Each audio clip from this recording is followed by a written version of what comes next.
Well, NASCAR fans or anyone dealing with a life-changing event, Cathy Hendrick, formerly of Hendrick Motorsports, is in town to speak about dealing with the loss of her husband and 2 daughters in a plane crash. Cathy is the widow of John Hendrick, former vice president and for a time president of Hendrick Motorsports. Cathy, so glad to have you with us today. You're in town from Charlotte. You're going to be speaking at a group tomorrow, open to the public. I'll give you the details on that in just a moment. But why is it you share this story? Because I want to tell others about faith in the midst of tragedy and how no matter what the circumstances are in your life, that you can trust Jesus as your Lord and Savior, and He's faithful to you, and He's good, and He loves you, and no matter what happens, He'll be there for you. And He was for you. Take us back to that day in 2004. You had kissed your husband and 2 of your daughters. 1 daughter had stayed behind, but 2 of your daughters goodbye. They got on a plane, and what happened from there? Later in the afternoon, my oldest daughter, Alicia, would come over and tell me that the plane was missing, and I didn't want to believe it. I was just in shock and denial, and I called my sister-in-law, and I asked her, was it true? And she said, yes, Cathy, it's true. And so then she didn't know anything else, and she told me she would call me as soon as she heard anything. An hour or so later, I still hadn't heard anything, and I called Rick, and I asked him, did he not know anything? And he still didn't at the time. Rick being John Hendrick's brother, the head of Hendrick Motorsports. Correct.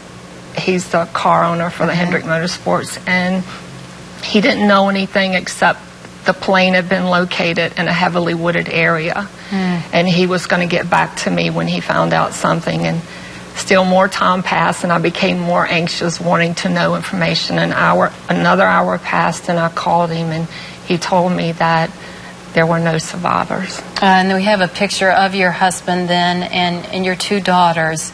I can't imagine, if we can pull that picture up, I can't imagine what you and your other daughter went through during that time. It had to be the darkest time of your life. It was the most heart-wrenching time I've ever gone through in my life. Such sorrow and pain. And here we are 10 years later, and you freely share your story, but instead of it being a story only of sadness, you bring a lot of joy and hope to people. And you have the opportunity to hear Cathy give her inspirational talk tomorrow from noon to 1. This is at the Capital City Club on Main Street in downtown Columbia. It's $15. Now, my friends, you do have to RSVP ASAP, and I've got the information on the big red 10, but Cathy, you have been a big draw for our group, Trinity Focus, and so we got to make sure Capital City Club can accommodate. That's why if you want to come, you have to RSVP right now on the Big Red 10 or go to my Facebook page. You'll see the details there too. A final word to our viewers going through tragedy. What would you say to them? No matter what happens in life, I believe God's purpose for whatever happens will be proved to be both loving and good.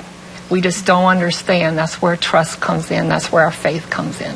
Well, how apropos on a day with some of the headlines that we've had to cover here at WIS TV. Thank you so much for being with us, and we look forward to hearing you tomorrow at Trinity Focus. Thanks, Cathy. Thank you.